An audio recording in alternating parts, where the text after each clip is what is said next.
Ladies and gentlemen, the protest actually continued all through the 4th of July. This came out in USA Today, and this is July 5th, 2020. We refuse to celebrate July 4th, protesters say. Not all Americans are free. Wow, that is the truth.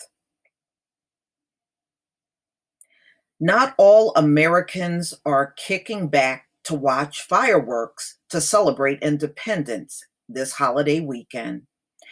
Amid thousands of protests against police brutality and a pandemic that has disproportionately ravished communities of color, many people spent the 4th of July drawing attention to what they say is a hypocritical celebration of freedom.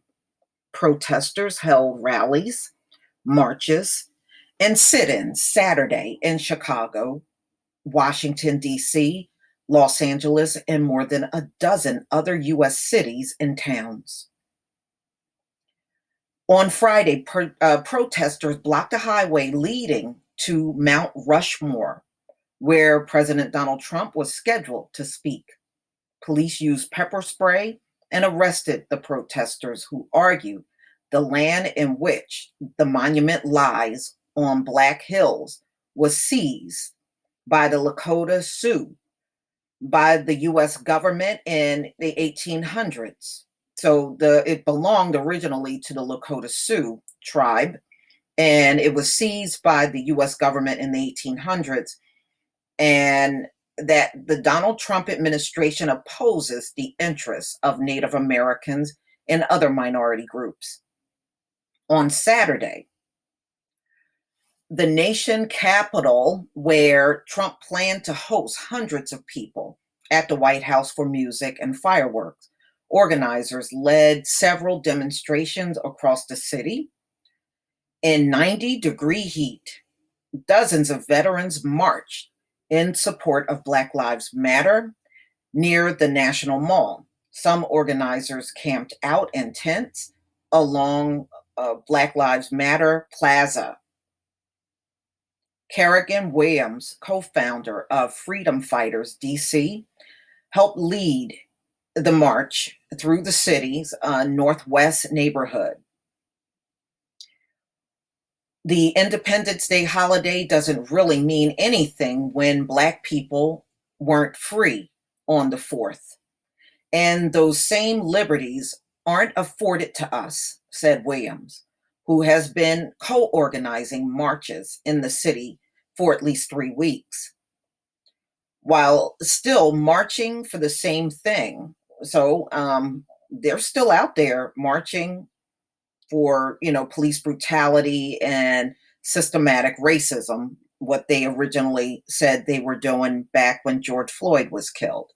Williams, who grew up in Houston, said she used to mark the 4th of July with, sit around with families and friends and have a cookout, but thought that her enslaved ancestors always lingered in the back of her mind.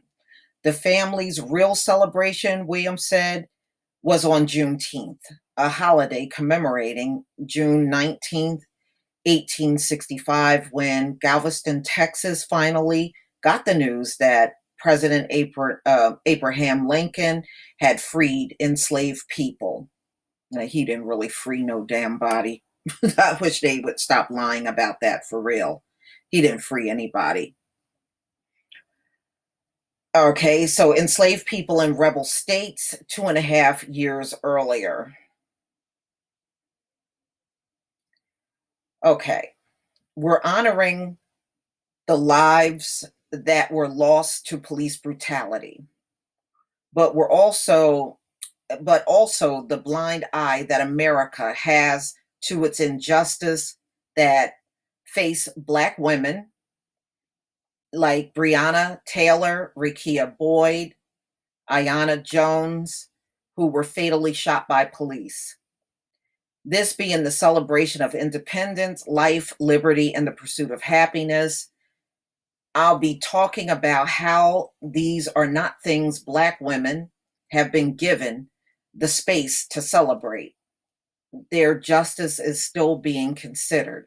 In Chicago, hundreds gathered downtown Saturday afternoon for a rally and marched through the streets. Dozen more marches in neighborhoods across the U.S. Rabbi Michael ben Yosef, an activist and South Side resident who organized the downtown protests, said he grew up celebrating the 4th of July with family, watching fireworks, having barbecues.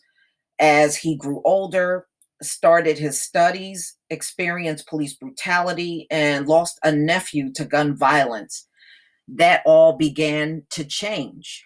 Independence for people of color has not been part of our livelihood.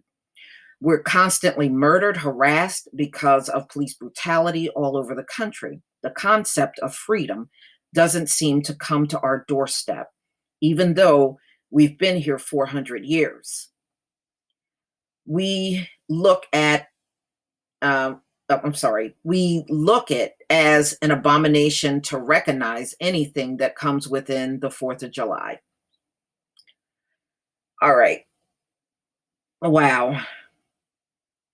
You know, I did see an article, the descendants of Frederick Douglass actually read his speech when he was living that he gave on the 4th of July. And he also pointed out a lot of the same things that you are hearing now, how, you know, these folks were celebrating their independence. And never forget, they would never have their independence if Black people did not fight along with them. It would never have been possible. They could never even win their own independence on their own. And not to mention, they had lied and promised the slaves freedom if they fought. They fought, and of course, they went back on their word like they historically always do, and they ended up back on the slave field. So much for thanks, or even recognizing that if it wasn't for them, they wouldn't be free in this land today. So ignorant, so mean, and so evil. So, ladies and gentlemen, I did see the pictures. They went up to Stone Mountain, Georgia, to protest the carving of General Lee, Jefferson Davis, and Thomas Stonewall. It's a very large carving on a rock up there in Stone Mountain. I actually saw that many years ago when I was in Georgia. So there were protests in Oregon, Maryland, Indiana, and so everybody was not just sitting home and grilling and, I guess, doing what they do traditionally in America. A lot of people were still in the streets protesting. But y'all, please tell me what you think. Please leave your comment and subscribe. Don't forget to hit on the notification bell, and I'll see you on the next video. Peace, family.